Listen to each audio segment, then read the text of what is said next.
Need to recover a deleted WhatsApp image on your iPhone, whether it was accidentally deleted or lost during a chat cleanup. It's easy to get it back. In this video, I'll guide you through the steps to restore deleted WhatsApp images on your iPhone.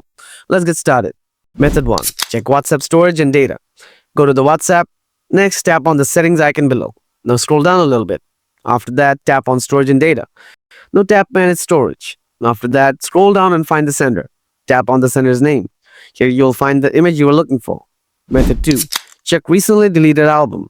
Open the Photos app, scroll down a little bit. Find the recently deleted option.